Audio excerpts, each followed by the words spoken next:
Chợp mắt được một chút, tôi thức dậy vào giữa trưa. Theo dự tính thì hôm nay tôi sẽ dọn hết đồ xuống thuyền. Tôi cầm bánh lái để lái thuyền về gần nhà.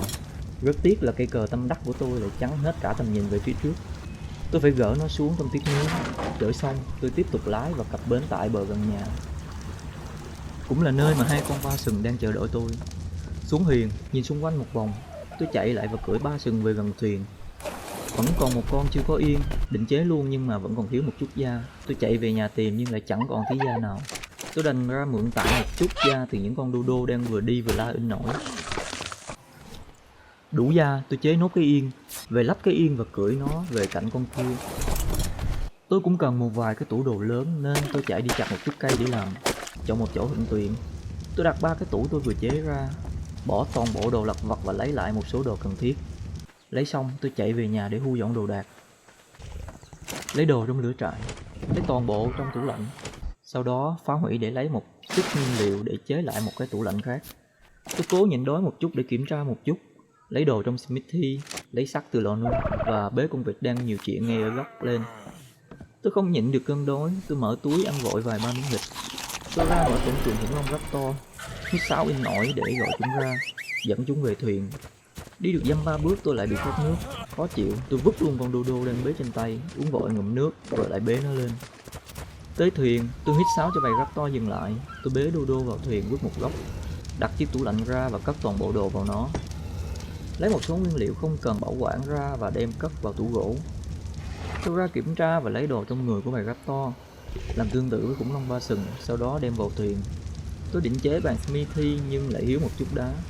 Tôi xách rìu ra ngoài đập một chút, sau đó quay về thuyền lấy sắt từ tủ gỗ ra để chế cái bàn. Chọn một chỗ để đặt xuống và bỏ nguyên liệu hay sử dụng vào đó cho nhẹ người. Sau đó tôi trở ra và đưa từng con raptor lên thuyền, sắp xếp xong raptor.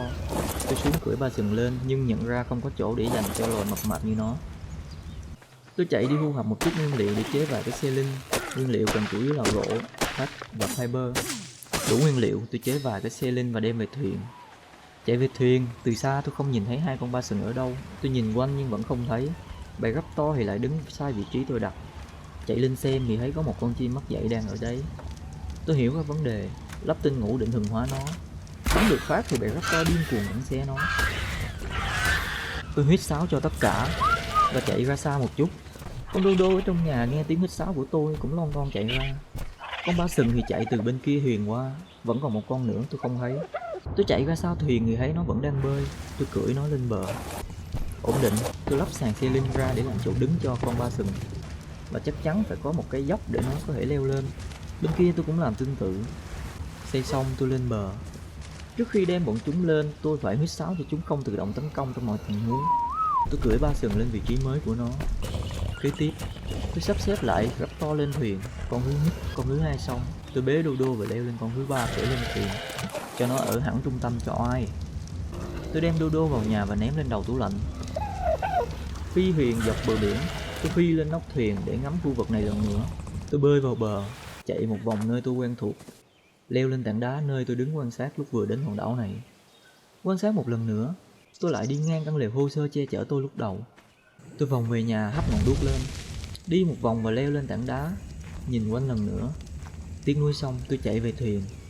Tôi gặp một con đô đô, lại đấm để thuần hóa nó. Thuần hóa xong tôi mang nó về thuyền, vứt lên đầu tủ lạnh cạnh con đô đô kia. Trời tối, tôi làm một cái bếp lửa, bỏ chút thịt và gỗ. Tôi thắp ngọn lửa lên và làm ấm cả căn phòng. Tôi cầm bánh lái và lái ra xa. Thuyền cứ phi về trước. Nơi bắt đầu của tôi cứ xa dần, đến khi không còn nhìn thấy nữa.